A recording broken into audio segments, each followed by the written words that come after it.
அமலாக்கத்துறை உச்சநீதிமன்றம் கண்டிச்சிருக்கு சார், எப்படி பாக்குறீங்க? அது நீங்க புரிஞ்சுக்கிட்டா பரவாயில்தான், நீங்க புரிஞ்சுக்கிட்டா நல்லதான். ஏன்னா இப்ப உச்சநீதிமன்றம் தன்னுடைய கண்டனத்தை தெரிவித்திருக்கிறது. அதிகாரத்துக்கு மீறி அமலாக்கத்துறை தன்னுடைய அதிகாரத்தை வரம்புக்கு மீறி ஒரு அரசுடைய ஒன்றிய அரசுடைய தூண்டுதல்னா அதுக்கு ஆணைக்கிணங்க பணியாற்றுகின்றார்கள்.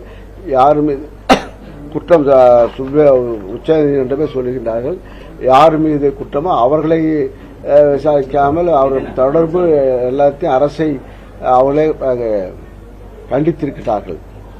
இது மக்கள் கண்டிக்கக்கூடிய காலம் 26ஆம் ஆண்டு 2026 தேர்தலில், சட்டமன்ற தேர்தலில் மக்கள் கண்டிப்பார்கள்.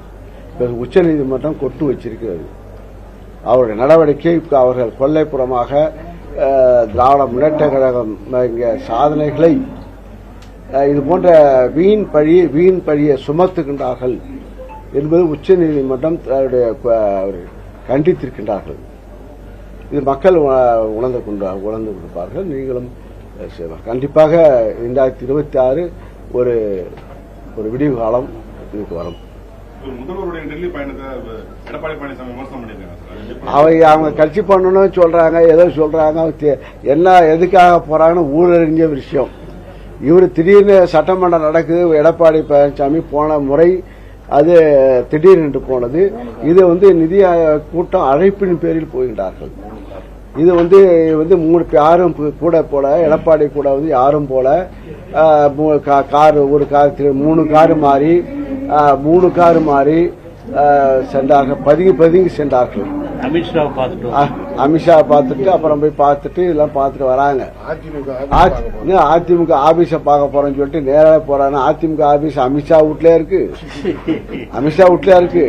இது அது அவர்கள் போனது, நாங்க போவது, முதலமைச்சர் போவது நிதி ஆயோக்கு நிதியை வாங்குவதற்கு, நிதியை உரிமையை கேட்பதற்கு, நிதியை வாங்குவதற்கு, நிதியை உரிமையை, நம்முடைய உரிமையை கேட்பதற்காக அவர் செல்கின்றார்கள்.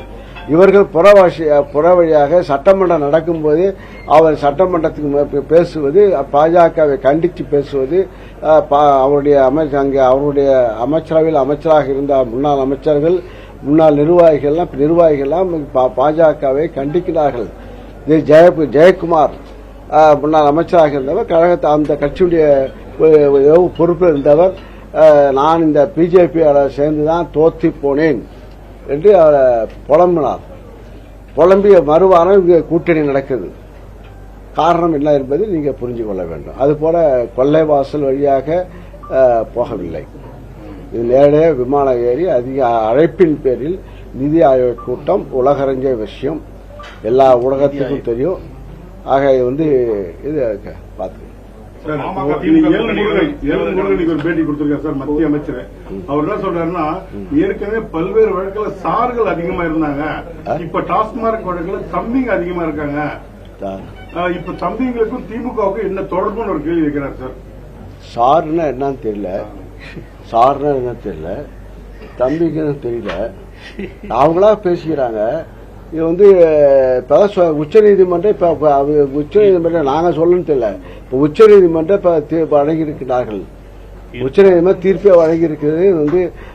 இடி ஏன் ஒரு ஆள் தனி குற்றம் சுமத்தவரை விசாரிக்க வேண்டும், ஏன் ஒரு நிறுவனத்தை விசாரிக்க வேண்டும், ஏன் சிந்திக்க வேண்டும் என்று அவர்களே கொட்டு வைத்திருக்கிறார்கள், அவரே தீர்ப்பு வழங்கியிருக்கிறார்கள். முருகனுக்கு எனக்கு தெரியும், முருகனுக்கு தான் தெரியும். பாமக திமுக கூட்டணிக்கான ஒரு முயற்சியில் ஈடுபட்டிருக்கிறதா தகவல்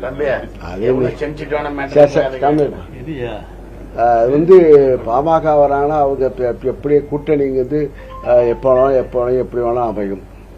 ஆனா இப்ப இருக்கின்ற கூட்டணி இப்ப நிலையான கூட்டணி, இது கொள்கைக்காக இருக்கின்ற கூட்டணி. இப்ப கொள்கையுடன் உள்ள இது இப்ப வரல, நேற்று வரல, முந்தாள் வரல, கிட்டத்தட்ட 10-15 ஆண்டுகளமாக இந்த கூட்டணி நிறைந்து கொண்டிருக்கிறது.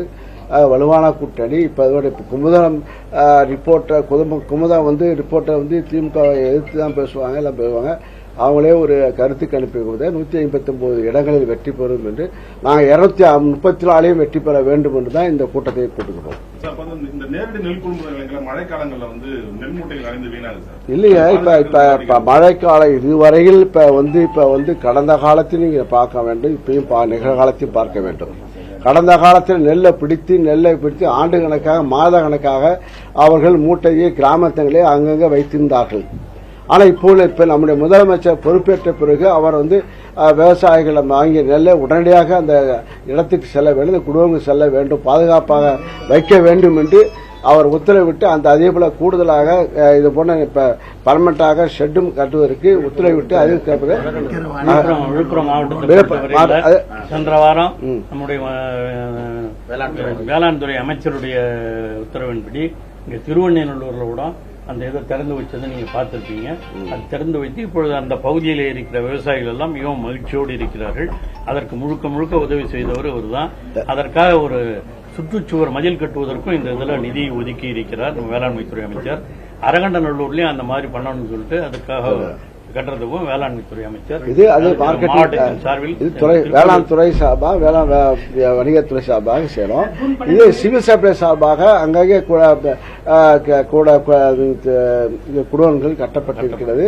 அதேபோல டெம்பரரிங் கட்டுக்கொண்டு திடீர் என்று மழை பெய்த காரணத்தால் திடீர் மழை காரணத்தால் தான் இப்போது உங்க கேட்கின்ற கேள்விக்கு கேள்வி கேட்கறதுக்கு திடீர் மழை தான் காரணம். பின்ன காலோட ஒரு தோழ பத்திரிகை நிருபர் கேட்டா திடீர் என்று மழை பெய்யுது, அதை நனைஞ்சு போச்சுங்கிறாங்க. எல்லாருக்கும் இப்ப நாங்க நெல்லு காய வைப்போம், அப்ப திடீர்னு மழை பெய்யும். அது இயற்கை.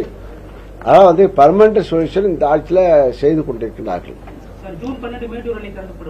ஆமா, ஜூன் 12ஆம் தேதி இப்ப மேட்டூர் அணை திறக்கப்படும் என்று அறிவித்திருக்கிறார்கள். முதலமைச்சர் அறிவித்திருக்கின்றார்கள். முதலமைச்சர் தெரிவிப்பாக ஆண்டுதோறும் திறக்கின்றார். அதுக்குரிய நடவடிக்கை எடுத்துக்கொண்டு அதுக்குரிய வேளாண் துறை சார்பாக முன்னெச்சரிக்கை நடவடிக்கை நாங்கள் எடுத்துக்கொண்டிருக்கோம், துறையில் எடுத்துக்கொண்டிருக்கணும். அதே போல தொகுப்பு திட்டம் குறுவை தொகுப்பு திட்டமும் அறிவித்திருக்கிறார்கள். ஆக கூடுதலாக இந்த ஆண்டு கூடுதலாக விவசாயம் செய்யக்கூடிய பயிர்கள் வாய்ப்புகள் அதிகமாக இருக்கிறது. கிட்டத்தட்ட அதுக்குரிய டெல்டா பகுதியில் தான் குறுவை தொகுப்பு வழங்கப்பட்டது. இந்த ஆண்டு 4 டெல்டா பகுதியும் கொடுக்க வேண்டும் என்று உத்தரவிட்டிருக்கிறார்கள். அதனால் அதிகமான விளைச்சல் விளைநிலங்கள் உருவாகக்கூடிய சூழ்நிலை இருக்கிறது. அதே மாதிரி வேளாண்மைத்துறை அமைச்சர் விக்கிரவாண்டி தொகுதியில் சாலை இந்த பகுதியில் மறுபடியும் ஒரு குடோன் கட்டுவதற்கும் இப்பொழுது நமக்கு ஆணை வழங்கி இருக்கிறார். அதுவும் கட்டப்படும். குறிப்பாக நம்முடைய முதல்வர் அவர்கள் இவரை நம்முடைய இந்த தொகுதிகளினுடைய இந்த தேர்தல் பொறுப்பாளராக 16 தொகுதிகளுக்கு நியமித்திருக்கிறார். அவர் விழுப்புரம் மாவட்டத்தில் உள்ள அனைத்து தொகுதிகளுக்கும் அவரிடம் ஒப்படைக்கப்பட்டிருக்கிறது. அதற்காக வந்திருக்கிறார். முதலில் உங்கள் அனைவருடைய சார்பில் அவருக்கு என்னுடைய நன்றியை தெரிவித்துக் கொள்கிறேன். நல்ல செய்தி போடுங்க.